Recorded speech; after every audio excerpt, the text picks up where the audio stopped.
దైవం కనిపిస్తే ఎవరిని ఫస్ట్ నువ్వు పూజిస్తావు అని అంటే నేను గురువునే పూజిస్తాను. ఎందుకంటే దైవాన్ని పరిచయం చేసినటువంటి గురువే నాకు గొప్ప అని చెప్తాడు. ఇంకొకటి, మనం పాలల్లో ఎన్ని పాలు పోసినా పెరుగు తోడు పోస్తాయి, కానీ ఒక చిటికెడు పెరుగు వేస్తే పాలు పెరుగుగా మారుతాయి.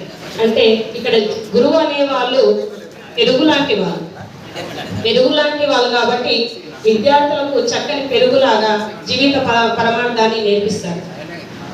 అదేవిధంగా బాలగంగాధర తిలక్ మనకు ఒకసారి ఎలక్షన్లు అయిపోయిన తర్వాత నీవు ఏమైతావు అంటే మంత్రివే ప్రధానమంత్రి అవుతావా అని విలేకరి ప్రశ్నించినప్పుడు నేను మంత్రి ప్రధానమంత్రులను తయారు చేసేటువంటి ఉపాధ్యాయుడిని అవుతాను అని, ఆ పదవే నాకు ఇష్టం అని చాలా గర్వంగా చెప్తారు. నిజంగా ఉపాధ్యాయ వృత్తి చాలా గొప్పది. మరి ఉపాధ్యాయ వృత్తిలో ఉన్న మన అందరము చాలా గొప్ప వాళ్ళం. నేను దీనికి గర్వపడుతున్నాను సార్.